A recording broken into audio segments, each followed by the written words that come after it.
आज ही Doubtnut app download करें। Doubtnut पर होगा अब आपके सभी मैथ्स, केमिस्ट्री, फिजिक्स और बायोलॉजी डाउट्स का सफाया।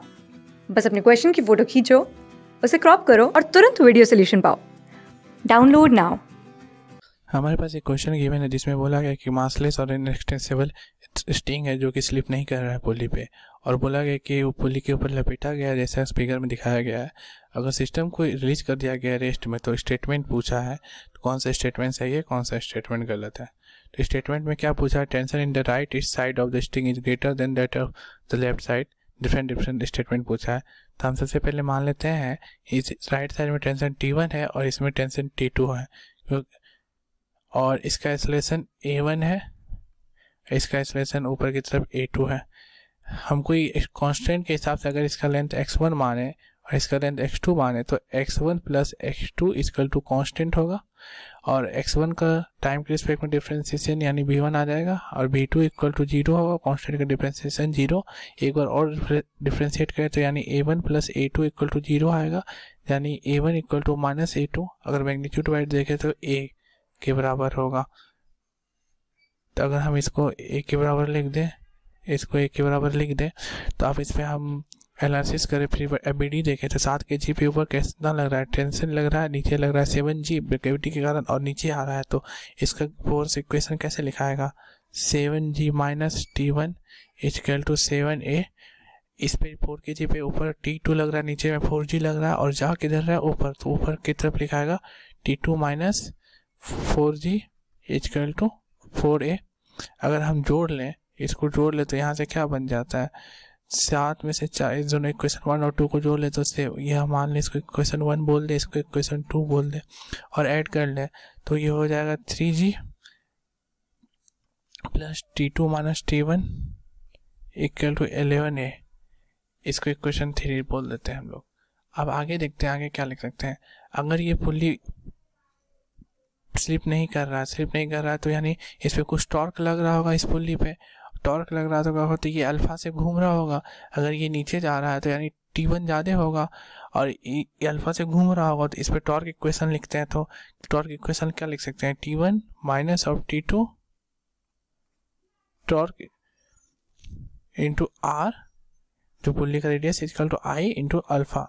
तो आप देखो तुमको T1 माइनस T2 का वैल्यू यहाँ से मिल जाएगा, T1 minus T2 into R का वैल्यू कितना दिया हुआ है 0.4 मीटर। I कितना होता है डिस्क, इसका I कितना होता है, ये क्या है किस शेप में डिस्क का क्या होता है mr square by 2, mr square by 2। तो mr square by 2 I into alpha. Alpha को क्या लिख सकते हो, a बाई आर। देखो अगर ये स्लिप नहीं कर रहा है तो इस पॉइंट का जो एक्सेलरेशन नीचे आएगा वही इस पॉइंट का एक्सेलरेशन होगा, और इस पॉइंट पे पुल्ली के हिसाब से देखें तो इस पॉइंट का एक्सेलरेशन नीचे के कितना होगा, अल्फा इंटू आर। तो यानी A equal to alpha R है, तो यहाँ से यानी A equal to alpha R है आपका, यहाँ से अल्फा इक्वल टू क्या हो जाएगा ए वाई आर। तो यहाँ से पुट कर देते हैं alpha equal to A by R. आप देखो कैंसिल, आर से एक आर कैंसिल, एक आर से और ये वाला आर कैंसिल, तो आपका क्या बचेगा T1 minus T2 equal to mass कितना दिया हुआ है 6 kg। तो मास कितना दिया हुआ है पुल्ली का 6 kg, 6/2 यानी 3A।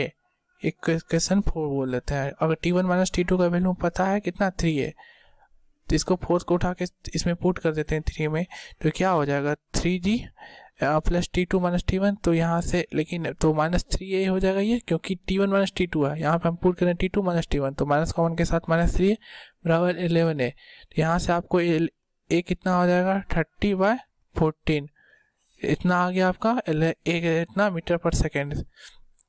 इसको सिंप्लीफाई करके लिख सकते हैं 15/7 मीटर पर सेकेंड स्क्वायर। तो एक्सेलरेशन आपको मिल गया। आप पहला स्टेटमेंट पे जाते हैं, tension in the right side of the string is greater than that in the left side.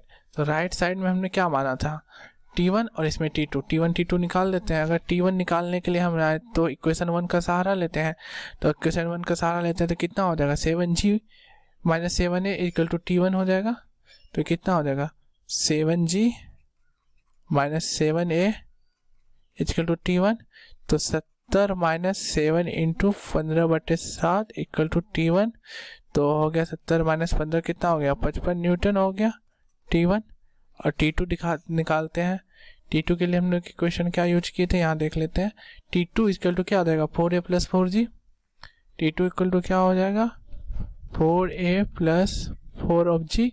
तो 4 इंटू 15/7 प्लस 40, तो कितना हो जाएगा 60 प्लस 28, 260 प्लस 7 एलसीएम ले लिए तो कितना हो गया 340/7, तो कितना हो गया 340/7, तो हो गया आपका कितना हो गया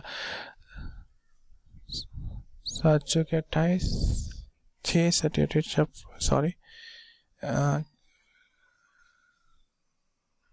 7 चौके 28, 56, 40, 60, इतना लगभग इतना न्यूटन आ जाएगा। तो अब T1 T2 में कौन सा ज़्यादा है, तो T1 ज़्यादा है। तो दिख रहा है पहला स्टेटमेंट हमारा क्या हो गया, पहला स्टेटमेंट T1 T2 में ये सही हो गया। उसके बाद अगर बात करें after the motion set in the kinetic energy of the pulley is lesser than the kinetic energy of 4 kg block. अब एक बार देखो, जिस तरह से वेलोसिटी यहाँ से देखो हम पहले निकाल के देखे हैं, V1 इक्वल टू V2 है, मैग्नीट्यूड बाई क्या होता है, V1 equal to minus V2 हो जाएगा, तो मैग्नीट्यूड बाई V1 और V2 सेम होगा। मान लो 4 kg का ब्लॉक V वेलोसिटी के साथ चल रहा है, V वेलोसिटी के साथ चल रहा है 4 kg का ब्लॉक, तो काइनेटिक एनर्जी क्या लिख सकते हैं 4 के हाफ m जो है into V square 4 kg block के लिए, किसके लिए लिखा गया 4 kg ब्लॉक के लिए। और पुल्ली के लिए काइनेटिक एनर्जी क्या लिखाएगा, पुल्ली तो घूम रहा है, ओमेगा से घूम रहा है, तो पुल्ली के लिए काइनेटिक एनर्जी क्या लिखा था हाफ आई ओमेगा स्क्वायर।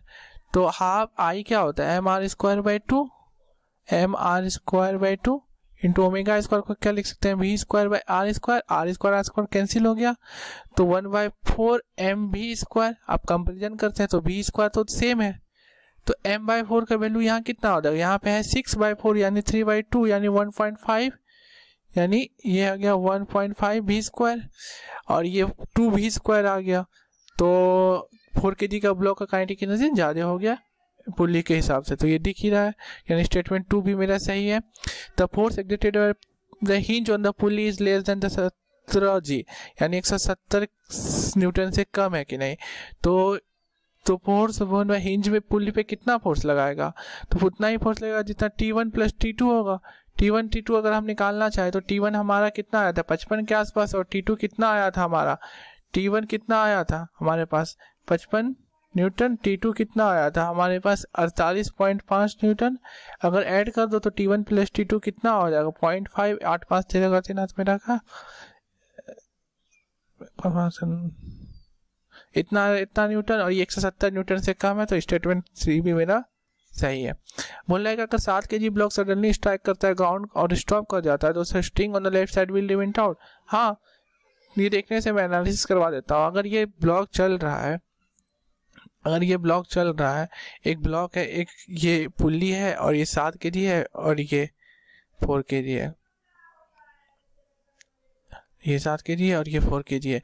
तो अगर ये वाला 7 kg वाला ब्लॉक कंटिन्यूसली चल रहा है और नीचे जाके स्ट्राइक कर जाता है ग्राउंड से, नीचे जाके स्ट्राइक कर जाता है ग्राउंड से, तो क्या होगा, ये मान लो आकर चिपक जाता है यहाँ पे ये, तो ये इस वाले में तो सडन एक्सेलरेशन तो ऊपर की तरफ होगा ही, टेंशन भी होगा ही, तो ये वाला कुछ दूर ऊपर जाएगा अपनी इनर्शिया के कारण।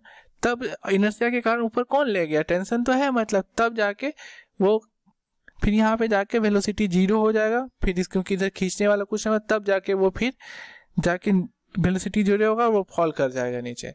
तो लेकिन जैसे ये स्ट्राइक करेगा तो वैसे इसका टेंशन क्या होगा, इस वाले में 0 नहीं होगा, तो ये टाइट रहेगा, ये कुछ दूर ऊपर जाने के बाद फिर स्लैग करके नीचे गिरेगा, यानी स्टेटमेंट चौथा भी हमारा सही है। क्लास 6 से 12 से लेके नीट IIT JEE मेंस और एडवांस के लेवल तक 10 मिलियन से ज़्यादा स्टूडेंट्स का भरोसा। आज ही डाउनलोड करें डाउटनेट ऐप या व्हाट्सएप कीजिए अपने डाउट्स 8400 400 400 पर।